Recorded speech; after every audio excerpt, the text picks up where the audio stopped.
নমস্কার বন্ধুরা, SMB house কিচেনে সকলকে স্বাগত। আজকে তোমাদের সঙ্গে শেয়ার করতে চলেছি তাল ফুলুরি বা তালের বড়া। এই সময় তালের বড়া খেতে কিন্তু ভীষণ ভালো লাগে। তালের বড়াগুলো যদি এইভাবে বানানো হয় তাহলে যে কেউ খুব সহজেই তাল ফুলুরি বাড়িতে বানিয়ে নিতে পারবে এবং খেতেও দুর্দান্ত। এরকম ওপরে ক্রিস্পি আর ভেতরটা স্পঞ্জি নরম তুলতুলে হয়। তাহলে আমি কিভাবে বানাই সেটা দেখতে থাকো। এখানে একটা গোটা তালের পাল্পকে বের করে নিয়েছি, তারপর এটা কড়াইতে গরম করে ফুটিয়ে নিয়েছি। আর নিয়ে নিলাম 150 গ্রাম সুজি। আর সুজিটাকে একটু উষ্ণ গরম জল দিয়ে 15-20 মিনিট মতো ভিজিয়ে রাখতে হবে। দেখো 20 মিনিট পর সুজিটা ফুলে ডবল হয়ে গেছে। তালের কাইয়ের মধ্যে দিয়ে দিচ্ছি সামান্য পরিমাণ লবণ, আর দিয়ে দিলাম 4 টেবিল স্পুন চিনি, 150 গ্রাম ময়দা। এবার দিয়ে দেব আগে থেকে ভিজিয়ে রাখা সুজি। তারপর খুব ভালো করে এটাকে একসঙ্গে মিশিয়ে মেখে নিতে হবে। আর যত সুন্দরভাবে মাখা হবে ফুলুরিগুলো তত নরম হবে। এইভাবে একটু টাইম নিয়ে খুব ভালো করে মেখে নেব। দেখো অনেকটা মাখা হয়ে গেছে। তারপর এরকম করে ফেটিয়ে নেব। আর যখনই ফেটাতে গিয়ে ফ্লপি লাগবে জানবে মিশ্রণটা টোটালি রেডি হয়ে গেছে। কালারটাও কিন্তু একটু চেঞ্জ হয়ে যাবে। দিয়ে দেব 1 টিস্পুন মৌরি। মৌরিগুলো যদি একটু থেতো করে দাও খুবই ভালো হয়।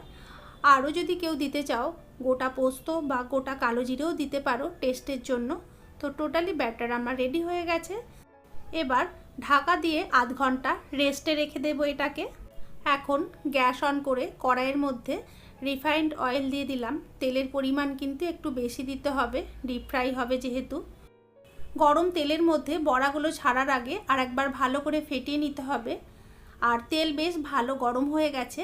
এখন দিয়ে দিলাম তালের বড়াগুলোকে একটা একটা করে। হালকা এক পিঠ হয়ে গেছে, আস্তে আস্তে উল্টে নেব যাতে না ভেঙে যায়।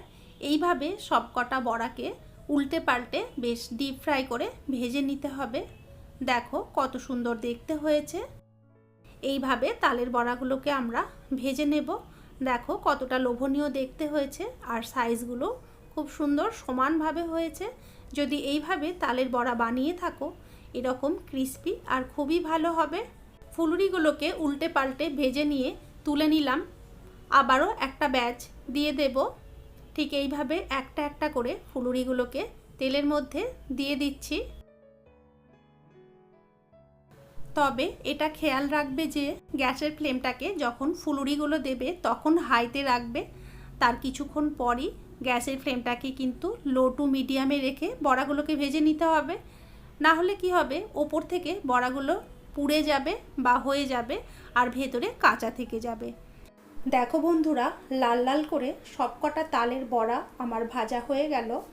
তো যারা কোনোদিন এইভাবে বড়া করনি একবার করে দেখতে পারো, খুবই টেস্টি হয় আর কোনো ভেঙে যাওয়ার সম্ভাবনা থাকবে না। খুব ভালোভাবে বড়াগুলো তৈরি হবে, দেখতেও ভালো হবে, খেতেও ভালো লাগবে। তবে এই বড়াগুলো পুরোপুরি চালের গুঁড়ো ছাড়া। যারা চালের গুঁড়ো দিয়ে করতে চাও তারা কিন্তু এর সঙ্গে অল্প একটু চালের গুঁড়ো মিশিয়ে করে নিতে পারো, তাতেও বেশ ভালো লাগবে। আর এইভাবে করলেও কিন্তু দারুণ খেতে হবে। দেখেই বুঝতে পারছো কতটা সফট হয়েছে আর ওপরে ক্রিস্পি। তাহলে তোমরা এইভাবে খুব সহজেই তালের বড়া বাড়িতে বানিয়ে নিতে পারো। ভিডিওটি ভালো লাগলে একটা লাইক, কমেন্ট, শেয়ার করে দিয়ে চ্যানেলটিকে সাবস্ক্রাইব করে দিও আর পাশে থাকা বেল আইকনটি প্রেস করে দাও। তাহলে আজকের মতো এই পর্যন্ত।